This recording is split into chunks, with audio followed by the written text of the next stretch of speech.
أعوذ بالله من الشيطان الرجيم. بسم الله الرحمن الرحيم. السلام عليكم ورحمة الله تعالى وبركاته. نحمد الله العظيم، نصلي ونسلم على الرسول الكريم، أما بعد، فقد قال الله سبحانه وتعالى في كلامه القديم والفرقان الحميد: وقضى ربك ألا تعبدوا إلا إياه وبالوالدين إحسانا. صدق الله العظيم. وقال رسول الله صلى الله عليه وسلم: هما جنتك عونان. صدق رسول الله صلى الله عليه وسلم. எல்லா புகழும் அல்லாஹ் ஜல்ல ஷானஹு தஆலா ஒருவனுக்கே உரித்தாகட்டுமா. அருமை நாயகம் முஹம்மது ரசூலுல்லாஹ் ஸல்லல்லாஹு அலைஹி வஸல்லம் அவர்களின் மீதும் அவர்களின் சத்திய வாழ்வை பின்பற்றி வாழ்ந்த சஹாபாக்கள், தாபிஈன்கள், தபஅ-தாபிஈன்கள், அக்தாபுகள், அவுலியாக்கள், ஷுஹதாக்கள், சாலிஹீன்கள், நாதாக்கள், நல்லோர்கள், பெரியோர்கள் நம் அனைவர்களின் மீதும் எல்லாம் வல்ல அல்லாஹ்வின் பேரருள் என்றென்றும் நிறைவாக உண்டாவதாக. ஆமீன். அல்லாஹ் ஜல்ல ஷானஹு தஆலா நாம் உலகத்தில் பழகுகின்ற, வாழுகின்ற, வசிக்கின்ற, தொடர்புடைய எல்லா மக்களிடத்திலேயும் நாம் எப்படி நடந்து கொள்ள வேண்டும் என்கிற சட்டங்களை அல்லாஹ் ஜல்ல ஷானஹு தஆலா வகுத்து தந்திருக்கிறான்.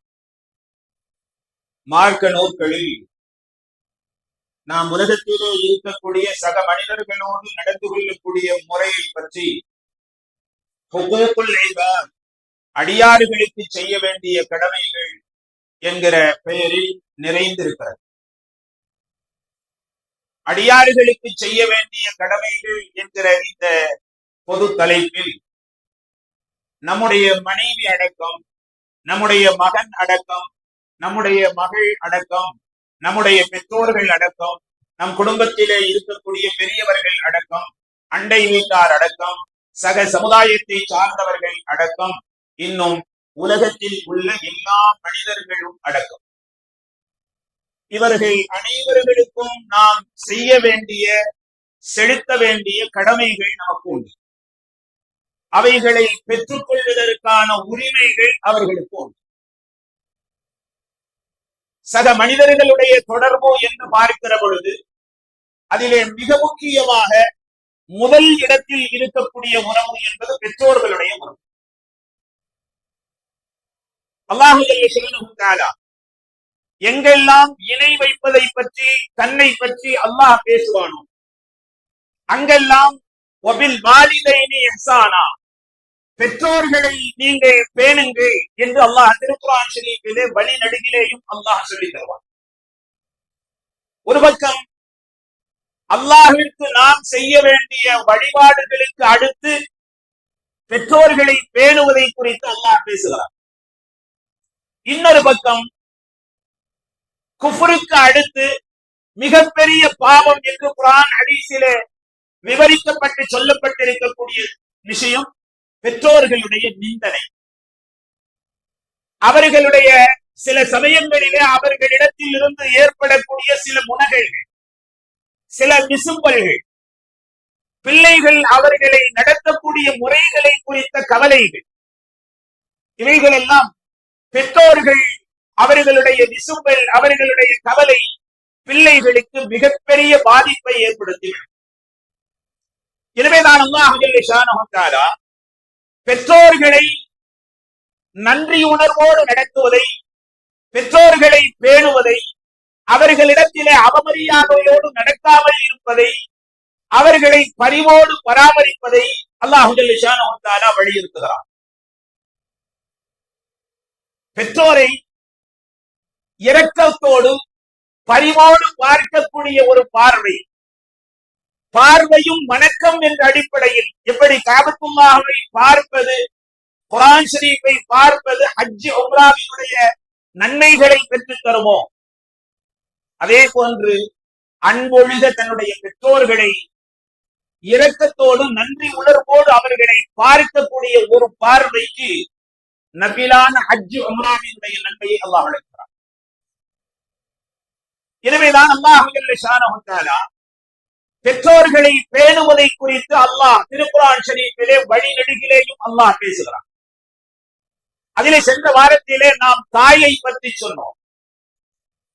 தாய் அவள் செய்யக்கூடிய தியாகங்கள் ஒரு சுயநல கலப்பு இல்லாத தன்னிலை துறந்து பொதுநலத்தோடு அந்த பிள்ளையை சுமந்து பெற்றெடுத்து வளர்த்து ஆளாக்கக்கூடிய தந்தை தாய்.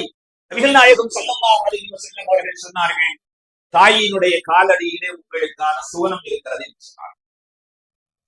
மறுபக்கம் அல்லாஹுவை நாம் வணங்குகிறோம், அல்லாஹுக்காக வேண்டி தொழுகிறோம், அல்லாஹுவை புகழ வேண்டும், அல்லாஹுவினுடைய மகத்துவத்தை உச்சரிக்க வேண்டும் என்று சொல்லப்பட்டிருக்கிற கொள்கையில் அத்தஹிய்யாத்திற்கு அடுத்து ஸலவாத் ஓதக்கூடிய நேரத்தில் நம்முடைய பெற்றோர்களை நபிகள் நாயகம் ஸல்லல்லாஹு அலைஹி வஸல்லம் அவர்கள் நினைவு கூறச் சொல்றார். அல்லாஹும்ம ஃபிர்லி வலிவாலிதைய, யா அல்லாஹ் என்னை நீ மன்னித்து விடு, என்னுடைய பெற்றோர்களை நீ மன்னித்து விடு.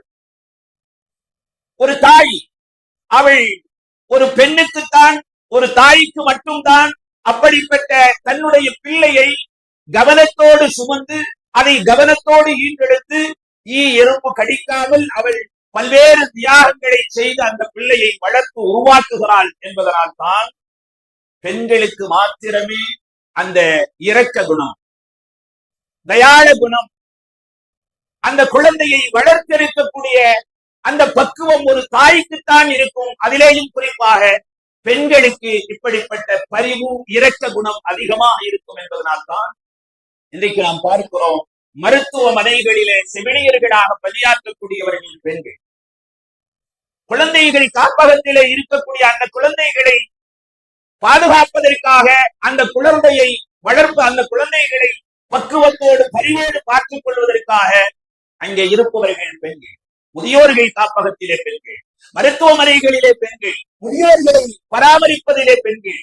காரணம் என்ன தெரியுமா? ஒரு பெண்ணுக்கு மாத்திருந்தான் இப்படிப்பட்ட குணாதிசயங்களை அல்லாஹ் இயற்கையிலேயே அமைத்திருக்கிறான் என்பதனால் தான் ஒரு தாய் அந்த பிள்ளையை சுமந்து பெற்றெடுக்கக்கூடிய மறுபிறவி என்று சொல்லக்கூடிய அந்த மறுபிறவிக்கு அல்லாஹ் தரக்கூடிய வெகுமதி தனக்கு அடுத்த அந்தஸ்திலே அல்லாஹ் வைத்திருக்கிறார். நம்முடைய பெற்றோர்கள் சரியில்லாமல் கூட நம்முடைய பெற்றோர்கள் இருக்கலாம். நம்முடைய பெற்றோர்கள் அல்லாஹ்வுக்கு செலுத்த வேண்டிய கடமைகளிலே குறை வைத்தவர்களாக கூட இருக்கலாம். ஏன், உங்களுக்கு ஒரு அதிசய செய்தி சொல்லுவேன். நம்முடைய தாய் பிரமதத்தை சார்ந்தவர்களாக இருந்தாலும் ஒரு கணவன் மனைவியிடத்திலே கேட்க முடியாது, பிரமதத்தை சார்ந்தவர்களாக இருந்தாலும். ஒரு அண்ணன் ஒரு தம்பி இடத்திலே கேட்க முடியாது, பிரமதத்தை சார்ந்தவர்களாக இருந்தாலும். ஒரு தங்கை தன்னுடைய அக்காலிடத்திலே கேட்க முடியாது. தன்னுடைய உறவினர்கள் யாரிடத்திலேயும் பிற மதத்தை சார்ந்தவர்கள் கேட்க முடியாத ஒரு உரிமையை இஸ்லாம் தாய்க்கு தந்திருக்கிறது. மகன் இஸ்லாத்திலே இருக்கிறார், தாய் பிற மதத்தை சார்ந்தவளாக இருக்கிறார்.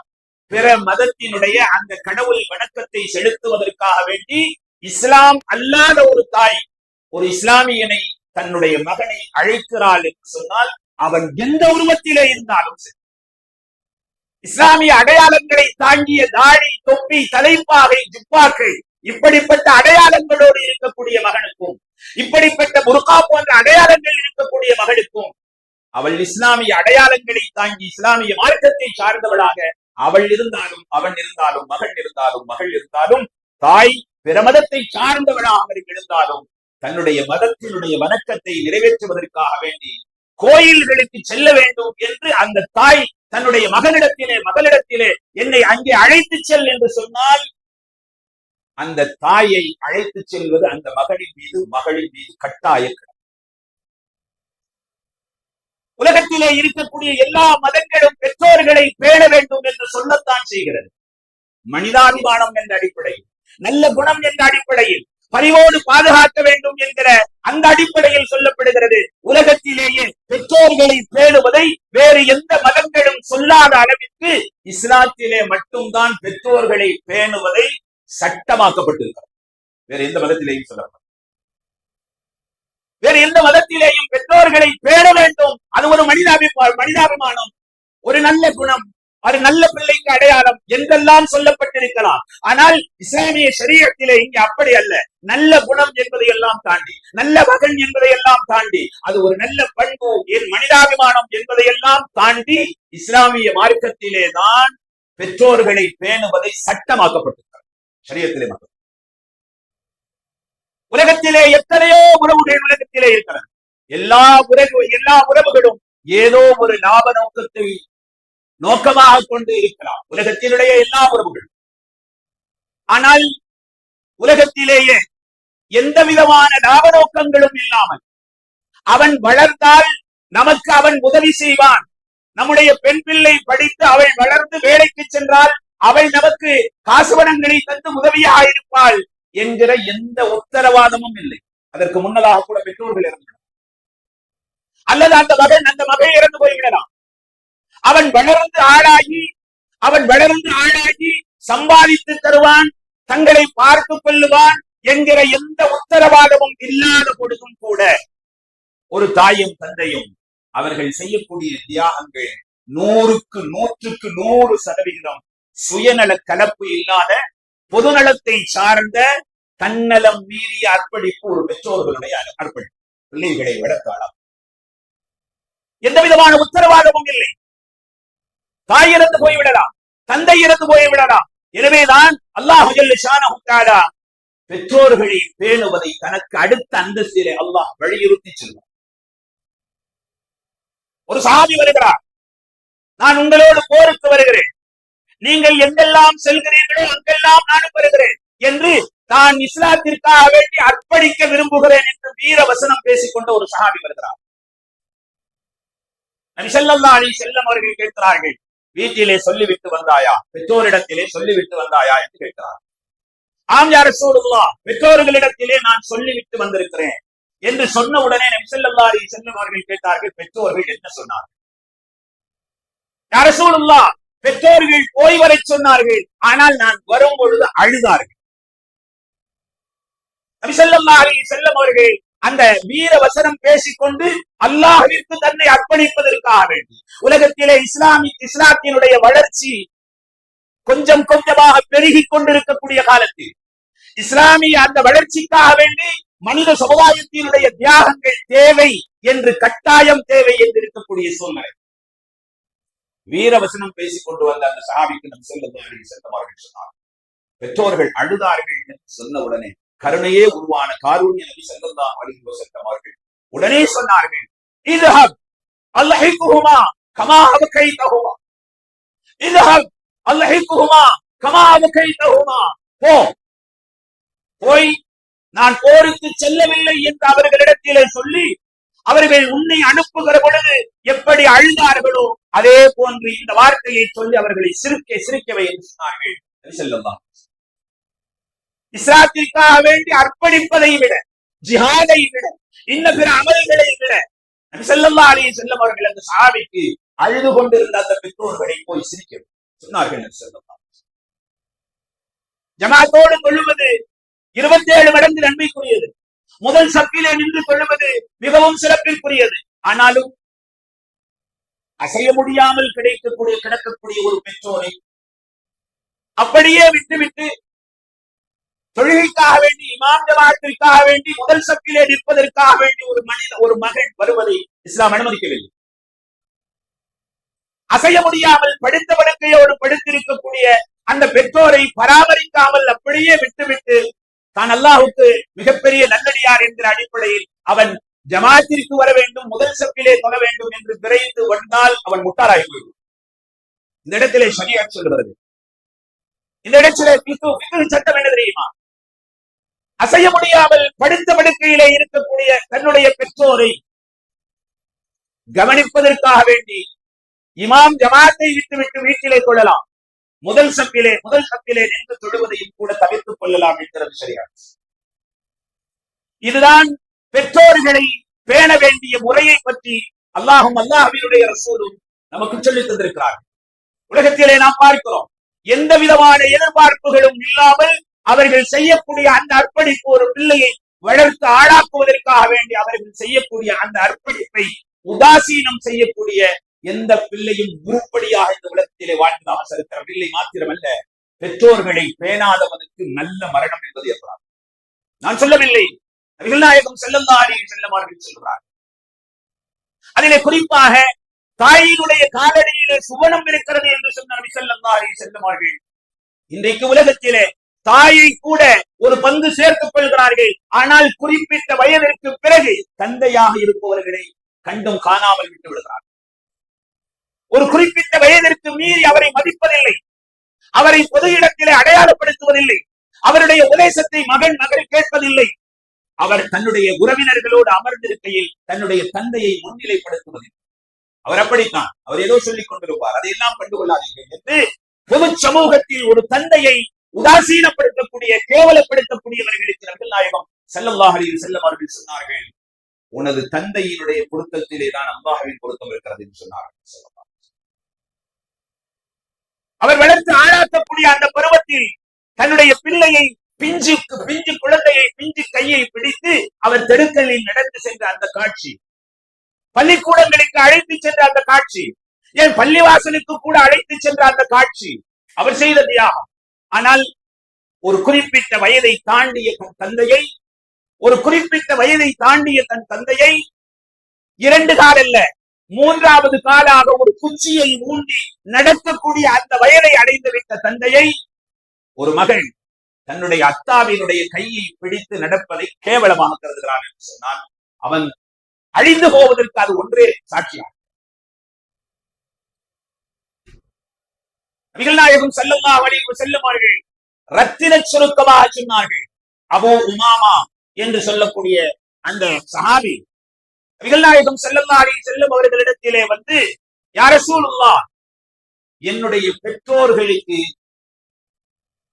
பெற்றோர்களுக்கு நான் என்ன கடமைப்பட்டிருக்கிறேன் என்று கேட்கிறார் அபூ உமாமா ரலியல்லாஹு தஆலா. என்னுடைய பெற்றோருக்கு நான் செய்ய வேண்டிய கடமைகள் என்ன என்று அவர் கேட்கிற பொழுது நபிகள் நாயகம் ஸல்லல்லாஹு அலைஹி வஸல்லம் அவர்கள் ஒரு நீண்ட பட்டியலை சொல்வார்கள் என்று அந்த சஹாபி எதிர்பார்த்தார். இல்லை, ரத்தின சுருக்கமாக ஒரே வார்த்தையை சொன்னார்கள், நம்முடைய சிந்தனைகளுக்கு உரியது.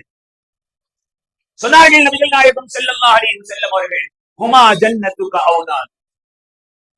உலகத்திலே தாயை, தந்தையை, பெற்றோர்களை உதாசீனப்படுத்தக்கூடிய எல்லா மக்களுக்கும், மகன்களுக்கும், மகள்களுக்கும் சொன்ன வார்த்தை இது. நபிகள் நாயகம் ஸல்லல்லாஹு அலைஹி வஸல்லம் அவர்கள் சொன்னார்கள், ஹுமா ஜன்னத்துக, அவர்கள் இருவர்களும் உனது சொர்க்கம், அவுனானுக, அல்லது உனது நரகம். உன்னால் முடிந்தால் அவர்களுக்கு உபகாரமாக நடந்து, நன்றி உணர்வோடு நடந்து, பரிவோடு அல்லாஹ் ஜல்ல ஷானஹு தஆலா திருக்குர்ஆன் ஷரீஃபிலே ஒரு ஆயத்திலே சொல்லி காட்டுகிறான், கமா ரப்பயானி ஸகீரா. இவ்வளவு அற்புதமான வார்த்தை.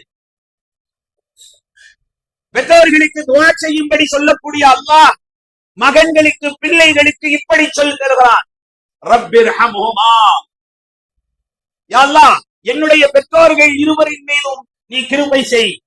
அது எப்படிப்பட்ட கிருபையாக இருக்க வேண்டும் தெரியுமா? கமா ரப்பயானி ஸகீரா, நான் சிறுபிள்ளையாக இருக்கும் பொழுது என் மீது அவர்கள் எப்படி கிருபை செய்தார்களோ, பரிவு காட்டினார்களோ, எப்படி எனக்கு நல்ல பிள்ளையாக உருவாக்க வேண்டும் என்பதற்காக வேண்டி தியாகம் செய்தார்களோ, யா அல்லாஹ், அப்படி நீ அவர்களின் மீது உபகாரம், என் மீது எப்படி அவர்கள் கிருபையினோடு நடக்கிறார்கள், பரிவோடு நடந்து கொண்டார்களோ, யா அல்லாஹ், அவர்களின் மீது நீ பரிவோடு நடந்து, நீ இரக்கத்தோடு நடந்து கொள். அல்லாஹ் ஜல்ல ஷானஹு தஆலா உலகத்திலே இருக்கக்கூடிய எல்லா பிள்ளைகளுக்கும் அந்த சிறுபிராயத்திலே பெற்றோர்கள் வளர்த்து ஆளாக்கி அந்த விஷயத்தை நினைவுபடுத்துகிறான் இந்த திருக்குர்ஆன் ஷரீஃபினுடைய ஆயத்.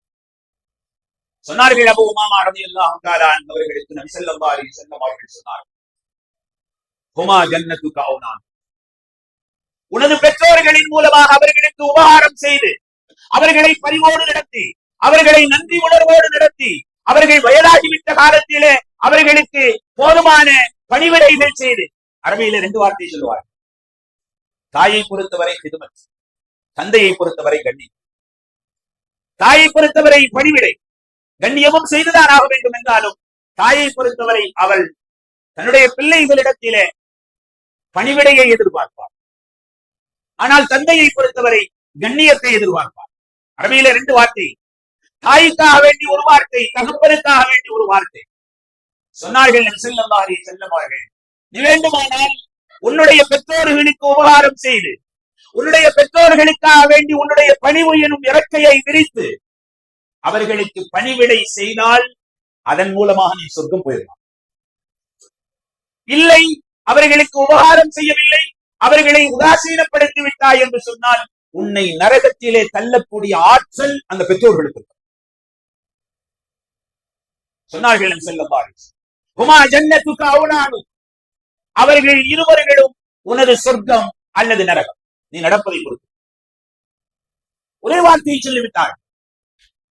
அதனால் அல்லாஹ் அவனுக்கு செய்ய வேண்டிய செலுத்த வேண்டிய இபாதத்துகள் அமல்களுக்கு அடுத்து அல்லாஹ் பெற்றோர்களை பேருவதை அல்லாஹ் தாயை விட ஒரு படி மேல் என்பதாக நீங்கள் எடுத்துக்கொள்ள வேண்டாம். தகப்பனை பொறுத்தவரை கண்ணியத்தை எதிர்பார்க்கக்கூடிய அந்த தகப்பனை பொறுத்தவரை ஒரு குறிப்பிட்ட வயதுக்கு மீறி விட்டால் அவரை கண்டுகொள்வது, பொது சமூகத்தில் அவரை அடையாளப்படுத்துவதில்லை.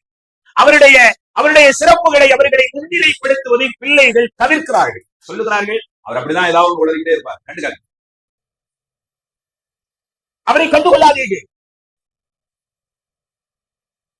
அந்த தந்தையை விட மகன்கள் மகள்கள் சிறப்பாக சம்பாதித்துக் கொண்டு கூட இருக்கலாம். அந்த தந்தையை விட அவர் அனுபவித்ததை விட அதிகமாக மகனோ மகளோ அனுபவிக்கக்கூடியவர்களாக கூட உலகத்திலே இருக்கலாம். ஆனால் மார்க்கம் சொல்லக்கூடிய விஷயம், அவர்களை விட நீங்கள் உங்களுடைய பருவத்தில் எவ்வளவு உயர்ந்தவர்களாக நீங்கள் இருந்தால் அவர்களை மதிக்க வேண்டிய, நன்றி உணர்வோடு நடத்த வேண்டிய கடமையும் பொறுப்பும் பிள்ளைகளுக்கு இருக்கிறது.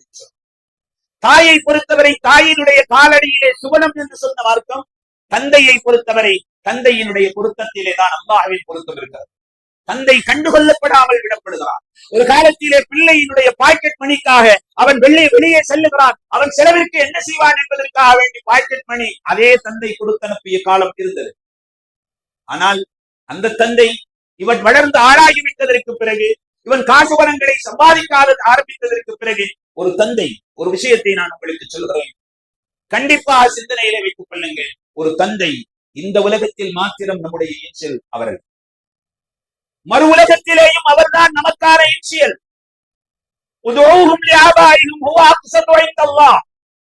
மறுமை நாளையிலேயும் ஒரு பிள்ளையை, ஒரு மகனை மகளை தந்தையின் பெயர் சொல்லிதான் அழைக்கப்படும். இதுதான் அல்லாஹ் இடத்திலே நேர்மை, நியாயம். திருக்குர்ஆன் ஷரீஃப் சொல்கிறது. திருமணத்திற்கு முன்பாக இருந்தாலும் சரி, திருமணத்திற்கு பின்பாக இருந்தாலும் சரி, அது ஆணாக இருந்தாலும் சரி, அது பெண்ணாக இருந்தாலும் சரி, நம்முடைய இன்சியல் என்பது தந்தை தான். திருமணத்திற்கு பிறகு பெண்கள் தன்னுடைய இன்சியலை கணவருடைய இன்சியலாக மாற்றிக் கொள்வது என்பது இஸ்லாமிய பண்பல்ல, இஸ்லாமிய சட்டமும் அல்ல. மற்றவர்களிடத்தில் இருந்து நம்மிடத்திலே தழுவிய தழுவல் பழக்கம் அது. ஷரீஅத்தினுடைய சட்டத்தின்படி இந்த உலகத்தில் மாத்திரமல்ல, மறுமையிலேயும் கூட நம்முடைய தந்தை தான் நமக்கான விலாசம், நமக்கான இன்சியல். அந்த தந்தை பராமரிக்கப்படாமல், அவருடைய செலவிற்கு எதுவும் காசு தராமல், சேவை சொல்லுவார்கள், நிக்கா முடிந்து விட்டது, நிக்கா வரையும் தான் நாங்க அவங்களை பெற்றோர்களை பார்க்க முடியும், நிக்கா முடிஞ்சோன்னு எங்களுக்கு மனைவி மக்கள் வந்துறாங்க, அவங்களுக்கு தான் பார்க்க முடியும், இவர்களை எப்படி பார்க்க முடியும்? ஆனால் ஒரு இஸ்லாமிய மகனுடைய மகளுடைய அவர்களுக்கான சட்டம் என்ன தெரியுமா? பெற்றோர் மரணிக்கும் காலம் வரை அவர்களை உபசரிப்பது, அவர்களுக்கான தேவைகளை நிறைவேற்றுவது என்பது மனைவியினுடைய தேவையை நிறைவேற்றுவது எப்படி பருவோ, மனைவி மக்களுடைய உணவு தேவையை நிறைவேற்றுவது எப்படி பருவோ, மனைவி மக்களுடைய அந்த உடையினுடைய தேவையை நிறைவேற்றுவது எப்படி பருவோ, அவர்களுடைய இன்ன பிற தேவைகளை நிறைவேற்றுவது எப்படி பருவோ, அதே போன்ற பருள் அந்த பெற்றோர்கள் உயிருடன் இருக்கும் காலம் வரை அவர்களை பேணினார். அவர்களுக்கான உணவு தந்தாக வேண்டும், அவர்களுக்கான உடை தந்தாக வேண்டும், அவர்களுக்கான இன்ன பிற தேவைகளை, மருத்துவ செலவுகளை கொடுத்தாக வேண்டும். ஒருவர் வருகிறார், ஒரு சஹாபி, வயதானவர், நபியினுடைய சபையிலே வந்து கவிதைகளை படிக்கிறார். அந்த கவிதை வரிகள் என்ன தெரியுமா? தன்னுடைய மகன் தன்னுடைய வயோதிக காலத்தில் தன்னை கவனிப்பது இல்லை என்பதை குறித்து நபியினுடைய சபையிலே ஒரு கவிதையை படிக்கிறார். கவிதை வரிகள் என்ன தெரியுமா? உனக்கு, நீ சிறுபிராயத்திலே இருக்கும் பொழுது நான் உனக்கு உணவளித்தேன், எனக்கு வயோதிகம் அடைந்து விட்டேன், எனக்கு உணவளிக்க நீ மறுக்கிறாய். சிறுபிராயத்திலே இருக்கும் பொழுது உனக்கு ஆடைகளை நான் அணிவித்தேன், ஆனால் எனக்கு வயதாகிவிட்டது, நீ பெரியவனாக ஆகிவிட்டால், நான் முதியவனாக ஆகிவிட்டேன், எனக்கு உடை வாங்கி தர மறுக்கிறாய். உனக்கு நோய் வந்த பொழுது அல்லாஹ்விடத்திலே நான் கையேந்தினேன், யா அல்லாஹ் என்னுடைய பிள்ளைக்கு நோயை ஷிஃபாவாக்கி அந்த நோயை எனக்கு கொடுத்து விடு என்று நான் அல்லாஹ்விடத்திலே பிரார்த்தித்தேன். ஆனால் இன்றைக்கு நான் நோய்வாய்ப்பட்டிருக்கிறேன், என்னை நீ கவனிக்க மறந்து விட்டாய் என்று கவனிப்பாருக்கு விடப்பட்ட ஒரு முதியவர் தன்னுடைய மகன் தன்னை கவனிப்பதில்லை என்பதை குறித்து நபியினுடைய சபையிலே கவிதைகளை படிக்கிறார். எப்படி நடந்தது தெரியுமா? அல்லாஹு ஜல்ல ஷானஹு தஆலா இந்த கவிதைகளை படித்துக் கொண்டிருப்பதற்கு முன்னால் மகன் வருகிறார். மகன் வந்து ரசூல் ஸல்லல்லாஹு அலைஹி வஸல்லம் அவர்களிடத்திலே சொல்கிறார், இதுதான் நிகழ்ச்சி. யா ரசூலுல்லாஹ், எனக்கு தகப்பன் இருக்கிறார், எனக்கு மனைவி மக்கள் இருக்கிறார்கள், எனக்கு திருமணம் முடிக்கும் வரை தகப்பனை கவனித்துக் கொண்டேன், ஆனால் எனக்கு திருமணம் முடிந்து மனைவி மக்களோடு நான் இருக்கிறேன். என்னுடைய தகப்பன் முன்னை விட அதிகமாக செலவுக்கு பணம் காசுகள் செலவுக்கு அதிகமாக கேட்கிறார், என்னால்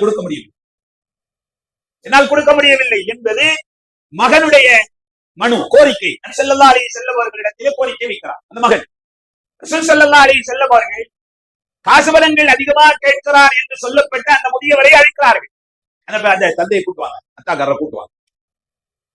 தந்தை வருவதற்கு முன்னதாக ஜிப்ரீல் வந்துட்டார். நபி ஸல்லல்லாஹு அலைஹி வஸல்லம் அவர்கள் பேசும் தந்தை வருவதற்கு முன்னால் ஜிப்ரீல் அலைஹிஸ்ஸலாம் அவர்கள் வந்து விட்டார்கள். யா ரசூலுல்லாஹ், இப்போது ஒரு தந்தை வருவார், அவருடைய உள்ளத்திலே உள்ள குமுறலான சில கவிதைகளை யாருக்கும் தெரியாமல் தன்னந்தனியே இருக்கிற பொழுது அந்த கவிதைகளை படித்துக் கொண்டே இருக்கிறார். அந்த கவிதைகளை நீங்க கொஞ்சம் கேளுங்கன்னு சொன்னார் ஜிப்ரீல் அலைஹிஸ்ஸலாம். தகப்பன் வந்த உடனே ரசூல் ஸல்லல்லாஹு அலைஹி வஸல்லம் கேட்டார்கள், இந்த மாதிரி மகன்கிட்ட அதிகமான காசு பணங்கள் நீங்க கேட்கிறீங்களா, அவரால கொடுக்க முடியலையாமே அப்படின்னு கேட்கிற பொழுது அந்த தந்தை சொல்கிறார், உண்மைதான், ஆனால் அவனுடைய சக்திக்கு மீறி நான் காசு பணம் கேட்க வேண்டும். அவன் எனக்கு தரக்கூடிய காசு பணத்திலே அவன் உடன் பிறந்த சகோதர சகோதரிகளுக்கு, அதாவது என்னுடைய பிள்ளைகளுக்கு நான் செலவழிக்கிறேன். அது மாத்திரமல்ல, என்னோடு பிறந்தவர்கள் இருக்கிறார்களே, சிச்சா பெரியத்தா, அவர்களுக்கு என்னால் மனிதருக்கு நான் செலவு செய்கிறேன். என்னுடைய மகனுடைய தாயோடு உடன் பிறந்த காலா பெரியம்மா இருக்கிறார்களே, அவர்களுக்கு நான் செலவு செய்கிறேன், வீண்விரயம் செய்ய வேண்டும். ஸல்லல்லாஹு அலைஹி வஸல்லம் கேட்டாங்க, நீங்க உங்க மனசுல ஏதோ ஒரு கவிதையை படிச்சுட்டே இருக்கிறீங்களாமே, அது என்ன கவிதை கொஞ்சம் படிங்கன்னு கேட்கும். அப்பதான் அந்த பெரியவர், வயது முதிர்ந்த அந்த பெரியவர் பெற்றோர் தந்தை அந்த கவிதைகளை படிக்கிறார். கவிதைகளை கேட்டவுடனே ஸல்லல்லாஹு அலைஹி வஸல்லம் அவர்கள் கண்ணீர் வடிக்கிறார்கள், உள்ளம் அப்படியே சந்தோஷம் அடைகிறது. சொன்னார்கள், அந்த மகனை கூட்டி வர சொல்லி அந்த மகனிடத்திலே சொன்னார்கள் நபி ஸல்லல்லாஹு அலைஹி வஸல்லம், உலகத்திலே தந்தைமார்களை கண்டுகொள்ளாமல் விட்டுவிட்ட தந்தைமார்களை பற்றி இஸ்லாம் சொல்லக்கூடிய அந்த பிள்ளைகளுக்கு, மகன்களுக்கு, மகள்களுக்கு இஸ்லாம் சொல்லக்கூடிய விஷயத்தை கவனியுங்கள். நபி ஸல்லல்லாஹு அலைஹி வஸல்லம் அவர்கள் சொன்னார்கள், அன்த வ மாலுக லி அபீக. ஒற்றை வார்த்தை, நீ என்ன அவருக்கு போய் காசு கொடுக்கிறது, நீயே அவர் சொத்து தான். நீ சம்பாதித்த அனைத்து பொருளாதாரமும் அவருடையது, மாத்திரமல்ல நீயே அவர் சொத்து தான், நீயே அவர் சொத்து தான். அந்த மகனுக்கு சொன்னார்கள் நபி ஸல்லல்லாஹு அலைஹி வஸல்லம்.